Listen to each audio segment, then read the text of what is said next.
it's an ongoing process. You don't only work on one aspect of the team. Once we came into the team, it's about creating this one idea, this one playing style that we all can believe in, all reading from the same page.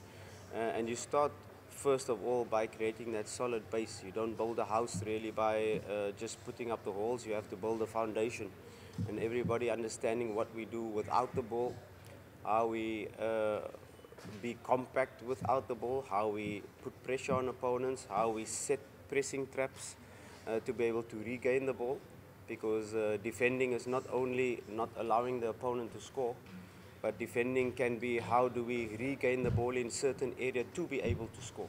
So your defending part is also part of your attacking part. Your transition to attack is also part of where you set the pressing trap. So that's the process that we have built.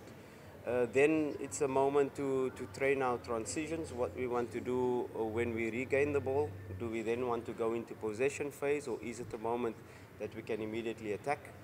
And what we do when we lose the ball. Are we going to retreat and go into a block, or are we going to try to regain the ball immediately after losing it? So those were the processes, and of course then the final part, like I said in the last week, is how we attack. How do we want to score goals? What are our creation methods? What are our 7 methods of scoring? So that is the first step process what we are putting in now.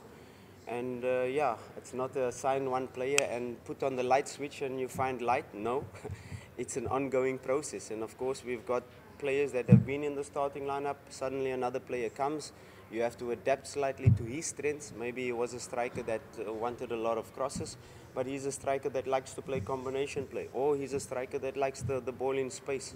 So those are the dynamics that we're trying to gel together to create this fluidity in attack. Like I said, a club like Simba for the last 3 years have not won trophies, but we want instant success. But we don't only want instant success, we want sustainable success. So success that is going to last for the next 5, 10 years. So it's not just I'm turning on the light and suddenly we are scoring 5 goals in a match. We have to build this thing step by step, and there's no time in football because in a big club like Simba you want to win immediately. But I have to think immediate 3 points the weekend, but also build this team that it can become a unit, that it can become a team that is going to dominate not only Tanzania, but put Tanzania on the map in terms of African football. Thank you, Coach. Our focus since the Community Shield to really focus on the Zone 3 attack, how to create the fluidity within our players, how to create this non-verbal communication, to create more synergy and energy in our attack.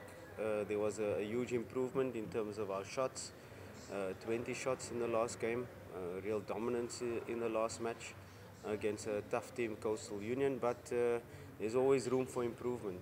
20 shots is definitely not our target and our end goal.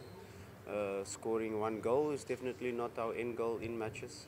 We need to score more, and by scoring more you need to have more shots on target, and that has been our focus, but it's an ongoing thing. If you have 8, 9 players in your starting lineup new, it's normal that they don't yet understand each other, and that comes with matches, that comes with more training, that they get to understand each other. And especially the front players. If you have the front 4 players completely new from different countries, first time playing together, it's normal that it's not fluid. It's normal that there's no understanding between each other, but that is what we are continuously working on. Everybody buying into how we want to play. We try to use each and every player's strengths to be able to then create more fluidity in our attack. And that will be the ongoing process. It needs more matches, it needs more time, but hopefully this weekend we can score more goals than we have been. Coach, let's come how you play the system. You know, I think everybody wishes football was so simple that you just press a switch and everything is clear. Lionel Ateba is a fantastic player. He has joined our squad, and I'm extremely excited for him adding quality to our squad. You have to go a little bit deeper into the Lionel Ateba, who's had 2 weeks of preseason. So he's at the end of week 2. in his preparation plan. So in a normal actual preseason, you need 6 weeks. So after week 2, he will still build his fitness, but that is normal. He had one training session with us yesterday, and he will a full, not a full training session, partial training session. He did the medical. All the medical was cleared. A partial training session, didn't complete the whole one yesterday. We had to assess him in terms of how he is his fitness level and how he adapts to our playing style. In the first session, part of the session was with the team and a part with the medical team. Today he will train with us again. I'm not really sure his availability for the match, whether we will get the work permit in time, but that decision we will make after the last training session.